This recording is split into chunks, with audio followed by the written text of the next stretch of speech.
Okay, on today's video we are going to bring you along on our process of making the frames that go into these Honey Super boxes you see behind me. These ones are ones I have just put together. They have been dipped in a wood treatment, wood preservative, non-toxic, all that.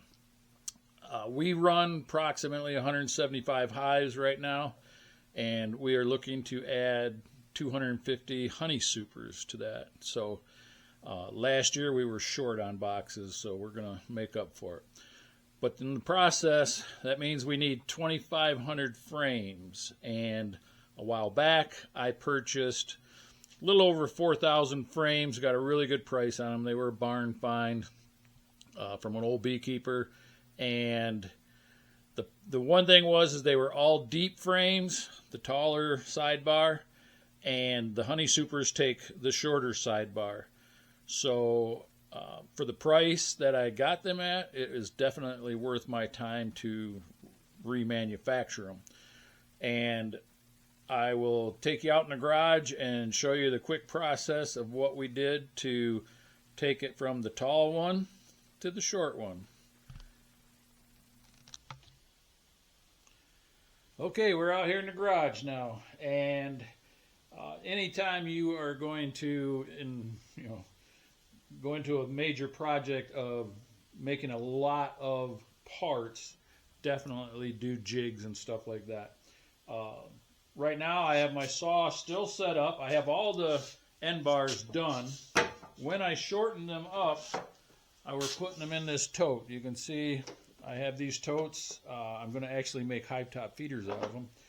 But there is 85 frames, sidebars for 85 frames in that tote. So that, it just kept everything organized.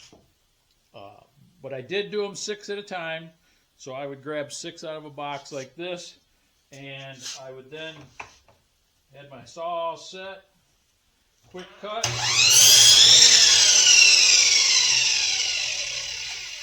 When I was doing it, I would cut them all. I had a crate here. I could put them all in and then turn around and went over to the table saw. Over here, I did make a jig to center the bottom of the bar right over the dado blade. Hold it good. It does take 6 at a time. So that just goes in there, slides back and forth. We can turn on the saw.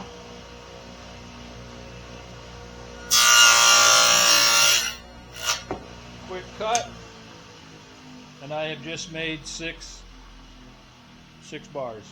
I did find a piece of paper in one of the boxes, and it shows that these were made in 1984. So they are really old frames, but they machine well. I've put quite a few of them together. They're not splitting.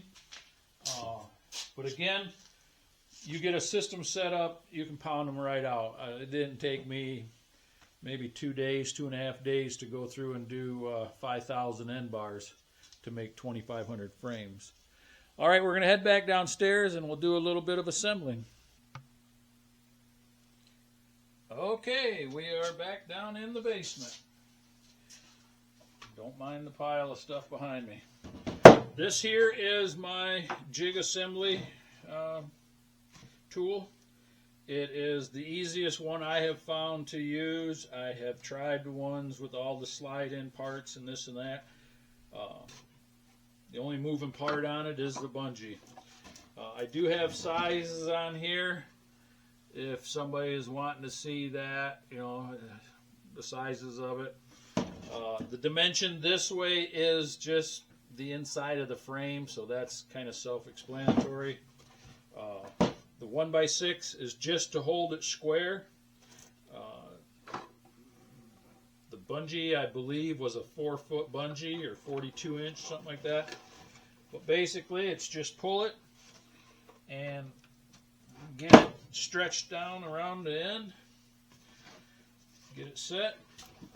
And then what I do is I grab 10 at a time, 10 of the sidebars, drop them on here, get them all straightened up, all even. Grab my glue, and I put a pretty healthy bead of glue down through there. These are going to, set for a little bit. I don't want this glue to dry out until, I got to get the other ones done, get the top bars on, get the bottom bars on. So I make sure the glue is pretty substantial. And I'm only using one staple, so, in the tops and bottoms, so I'm allowing the glue to do the job. These frames, as you see when I start to assemble, a lot of guys will say, "Oh, you could do that much faster." Yeah, if they were Mann Lake frames are very, very high quality frame. They go together really well. These are a little bit more work. These just slide in to, between the bungee and the side of that. I did have those little starters there, so I know where to start on each side. Just kind of keeps them lined up. You can do deep frames with this, deeps, mediums, whichever. Those 10 are ready to go. These 10 will be ready. Again, pretty good glob of glue.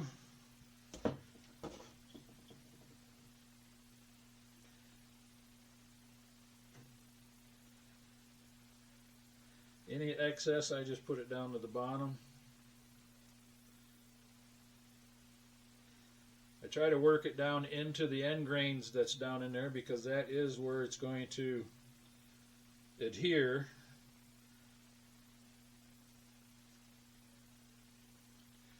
And by doing that, I don't have to put as much in the bottom. Just got to have enough to really catch the sides now.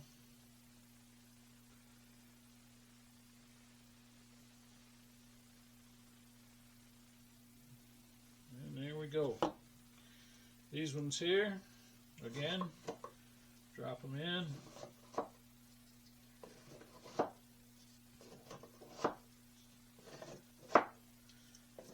And what I say, Mann Lake frames, what's different on them is the tops of these top bars, or the side bars, the tops of them are nipped off, so they're on a little bit of an angle, so your top bar fits right in. So I'm fighting a square edge to a square edge. It does take a little bit more to line them up. Once you get rolling at it, though, it doesn't seem to do too bad. But here's another part of those frames I bought were all wedge top frames, which means they have the little sliver here that you take out if you have wax foundation with wires and all that. So what I did is I just pinched it down and stapled across it to hold that wedge bar in there, and that actually made it open up a little bit and gave it, plenty of room for plastic foundation to slide right in there. I do run all plastic foundation just for the fact of these are honey frames, and for extracting, you cannot beat a plastic foundation frame because you will not have blowouts.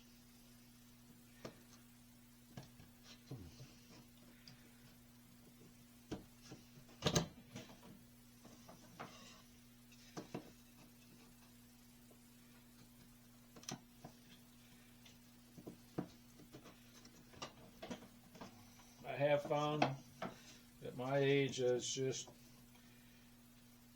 is what it is. You do it as fast as you can, but also go for a little bit of quality.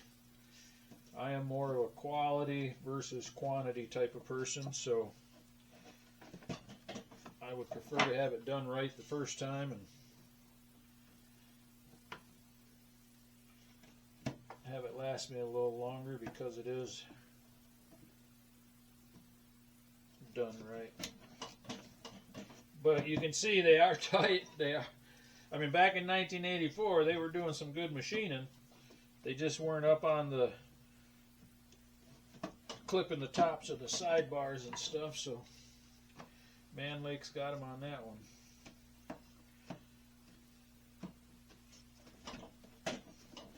All right, once I got them all down, and I make sure they're all down, but then I pushed in on the sides just to make sure that the sides are in, so when I shoot the staples in them, it's already kind of locking them into where they go.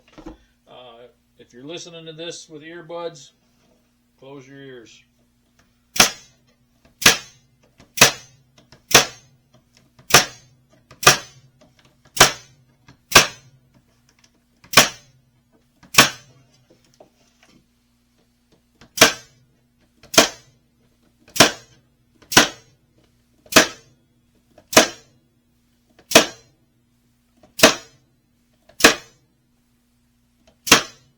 I do highly recommend the Ridgid gun. It does have a white line there that tells you exactly where that staple is coming out. It makes it nice for especially shooting the bottoms in here because you are in such a small area. This box is strictly all my bottom bars. I like to just have everything within reach. Again, on the Mann Lake frames, they would have notches cut. You know, the end bar would be machined down versus the width, so it's drop it in and push the end bars into it. I thought about doing that, but then I thought, why do all that extra work? So I will deal with the fact that I have to adjust the ends, but I do put this end in all flush. I shoot it down and then I adjust the other end. So it's not too bad, but once you get the system down, you can go through. I just come down here every night, not every night, but when I have free time, I got all winter.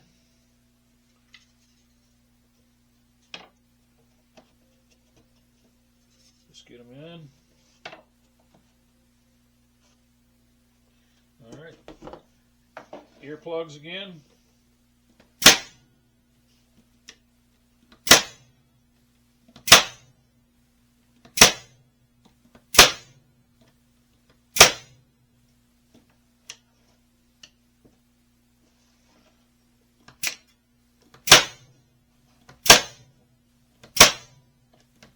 What I'm doing here is when I'm shooting this, I am shooting to one side of the notch that's in these bars, you know, that has that groove in it. And if you shoot dead center, that staple right, you know, it'll blow right through it, split it apart. It really makes a mess. And then when I do this side, I'm shooting on the opposite side of the bar. And again, this is where this gun really does well because you can see that white line, you know, right where that staple is going to come out.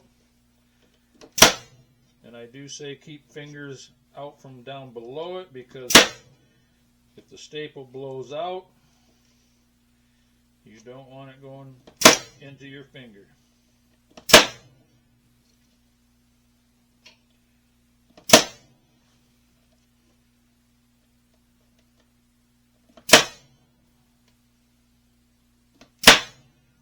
Bam, you got them all done. Now, you're just sliding this off. This is actually coming off the bottom because you flipped it over. Slide this out. Set it to the side. Another step I do to these frames, I mean, I could just grab these all up and drop them in a box, but I know that they are not square, straight, and all that. So what I do is I'm taking this frame and I'm lining up this edge with the groove in here. I'm sighting across that to line it up with here. If it's slightly off, then I twist it. So I'm down here, I'm looking down, it's a little bit off. I need to twist this back that way. That straightens it up. Then I move over to this block over here. That is square to the table, so I've got the frame laid there. And I'm looking for the gap right there. It's a little bit off. It's square now. I go back, I give it one more glance just to make sure that when I moved it, it didn't change that. That frame is done. It goes in the box right there. I look at this one. It's straight there. Barely off there. In the box. This one's off a little bit. It's generally not much, but I find that the more time you take straightening this frame, before the glue sets, the glue's going to set up in that box, so once it's squared up, you can snap foundation in, you can deal with it, it's not going to be a problem. But down the road, when you've got this frame going in the box, you don't have, if it was really tweaked one way, well then you don't have that scraping down the inside of the box or, being wedged over. I also, find that when it goes in the extractor, if it's tweaked really bad, then it'll either tip away or, it just doesn't set right. So it's worth it to just take the extra step, a few minutes of time, and drop it right in. Good. We're good.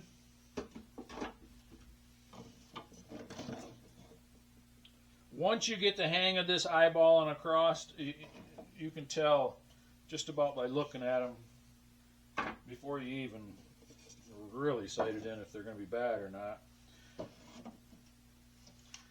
These ones I'm not even having to adjust.